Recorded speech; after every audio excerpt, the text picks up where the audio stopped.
Hello my beautiful gorgeous people, welcome back to the channel. My name is Narika and today we're going to be going over the 12 books that I read in March. Before we get on with the video, as always, please make sure to like, subscribe and hit the notification bell so you never miss another upload, and tell me in the comments down below what your favorite book of March was. Let's start with stats because I love stats, you love stats, we all love stats. Let's go. Fun fact, I read the same amount of books in March than I did in Jan and Feb combined. I read 12 books in March, roughly 5,500 pages, 5,414 total pages. I read for about 30 days this month. 9 of these books were physical, 2 were ebooks and 1 was an audiobook. My average book length was 451 pages. I had 4 5 stars this month. None were out of my 26 and 26 TBR. I read an average of 175 pages a day. I have now made 24% progress on my goal of 100. I had 0 DNFs, didn't buy any books this month, and I had 3 rereads. Now let's get into the actual books because I'm so excited to talk about all of these. The first book we're talking about is Empire of Storms by Sarah J. Maas, and this is book 6, I think, if you count the Assassin's Blade in the Throne of Glass series. And if you watched my reading wrapped for Jan and Feb, you'd know that I was rereading Throne of Glass and I finished it this month. Empire of Storms is arguably one of my favorite books in the entire series. It was a 5-star read for me. It's been 2 years since I read this book for the first time, and it just genuinely makes me sick to my stomach in the best way possible. I don't have words, and I think when I finished this book and I wrote my review for it, I was just in shock. The next book I read was Tower of Dawn, and this was also a 5-star read. I did do the tandem, so I read Empire of Storms and Tower of Dawn at the same time, and I did it that way the first time as well, and I genuinely think that's the best way to do it. Like, I don't think I could stomach 600 pages of Keol after the diabolical cliffhanger of Empire of Storms. This one, I feel like, gets a lot of hate, but it's genuinely, again, one of the best books in the series. Like, in 600 pages, I went from absolutely hating Keol's guts to him being one of my favorite characters. I love his character arc so much. Seeing characters from like the very first books come back and make reappearances and be pivotal in the story was just absolutely incredible. And I love that small insignificant details you wouldn't really notice in the first couple of Throne of Glass books come back like with a bang in the last couple of Throne of Glass books. The third book I read in March was this chonky boy, Kingdom of Ash by Sarah J. Maas. If I could give a book infinity stars, it would be this one.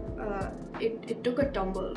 I don't know if you can see. The cover is slightly bent and I'm very sad about that. I violently sobbed through all nearly 1,000 pages of this book, and just the emotional impact it had on me needs to be studied.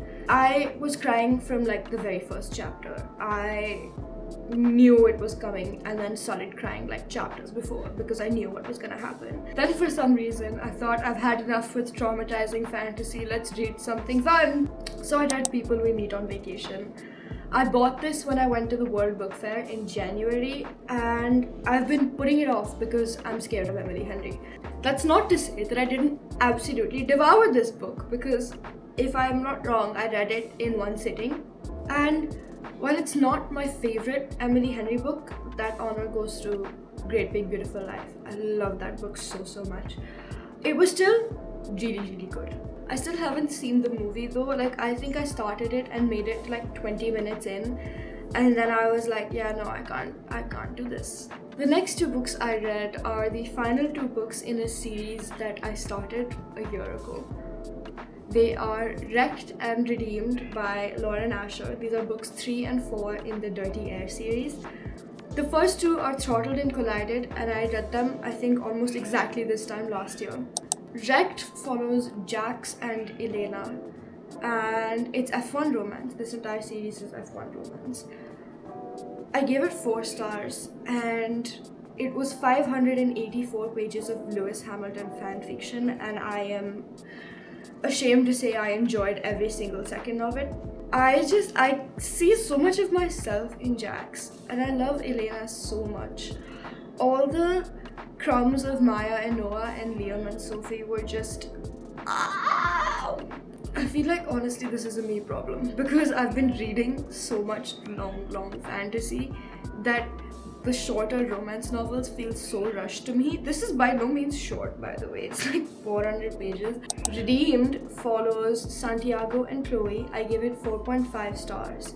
Iron Man and his Wildflower. I love them so much. This book was so good. I read this also in one sitting, and it was just so sweet. I think Lauren Asher just has a talent for writing characters that resonate with me to a point that's mildly concerning. And there was so much Noah Maya in this book, it made me so happy. But also, can she please write a second generation spin-off with Marco and Stella, because I need it. Thank you. The next book, I listened to it. It was my first audiobook of the year, and it was Loving the Liar by Lola King. I gave it 3 stars. Loving the Liar is a dark college romance. It is the first in what's currently a 3-book series, and this one follows Ella Baker and Christopher Murray, and it is a second chance romance, but then it's also got like a secret society kind of element to it. Chris gave me the ick really bad for a lot of the things that he did. I know he redeemed himself in the end, but I was just struggling to get through this book because of Chris. I loved Ella. I resonated with her on so many levels, and I was just terrified for her this entire book. It was... However, I am very excited for Ren and Peach's book. I haven't gotten around to reading it yet, but I'm very excited for it. Then I read my most anticipated read of the year, and it was Love Song by Elle Kennedy. Now, if you know anything about me, you know I am a hockey romance nut. I love hockey romance so much. And then the first kind of hockey romances that I read were Off Campus by Elle Kennedy. And then that spiraled into like a Briar Universe obsession. And the moment Blake and Wyatt were introduced in The Graham Effect, I knew they needed a book. And then I spent 2 years shipping them relentlessly. And then Elle Kennedy announced that Love Song was going to be a book, and I lost my shit. I gave it 5 stars, and it was everything I wanted it to be and more. I know a lot of people didn't really like it, but it was 100% my cup of tea. Wyatt's character arc was actually insane, because he was kind of an asshole in the first half of the book, but I really loved getting into his head and seeing his thought processes. Same with Blake. I loved her so much, but she kind of fell a little flat for me. Logan and Garrett honestly just stole the show like it was their book. It wasn't Blake and Wyatt's book. It was the Logan and Garrett show. Dad chat was the highlight of the book. The next book I read is a book that I've owned for a while now, and I've just been putting off reading it, and that is The Defender by Anna Huang. I gave it 3.75 stars. I did really like this book. Vincent was just... And Brooklyn was also a really fun FMC.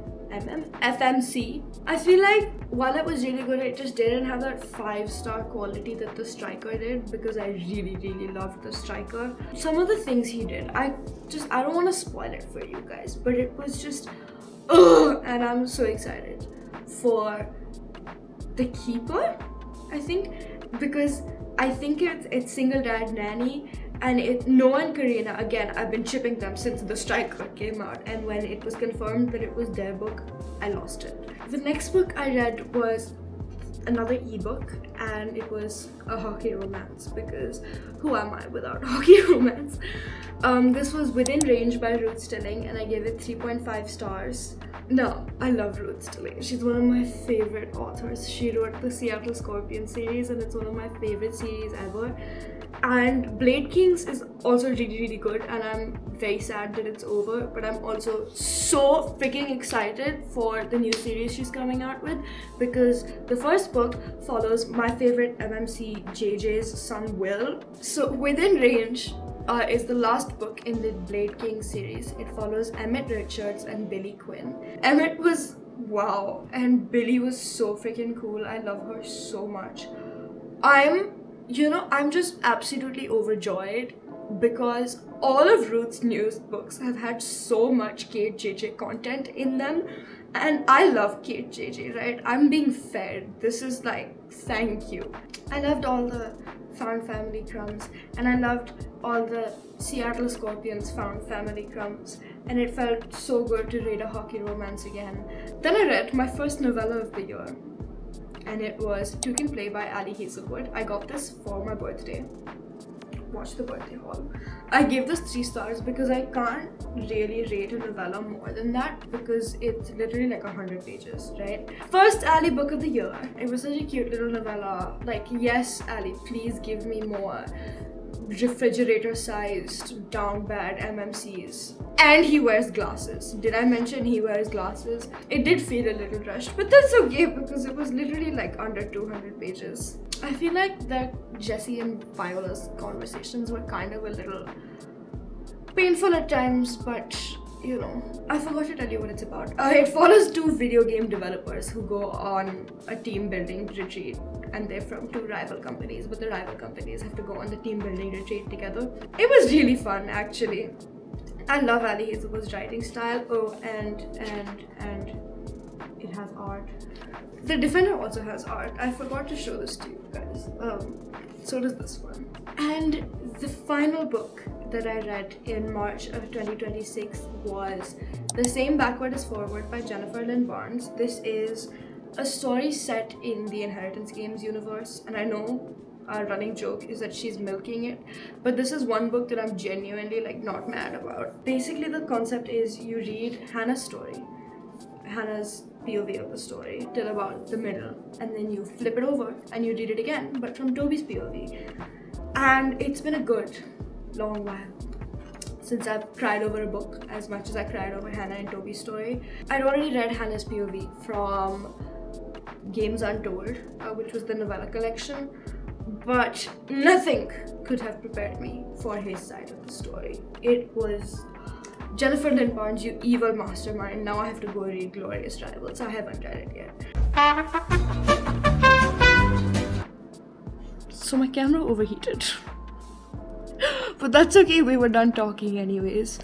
Thank you so much if you stuck around till the end and you watched this entire video. I really appreciate it. Once again, please don't forget to like, subscribe, hit the notification bell, and comment down below what your favorite read of March was. And I will see you next time.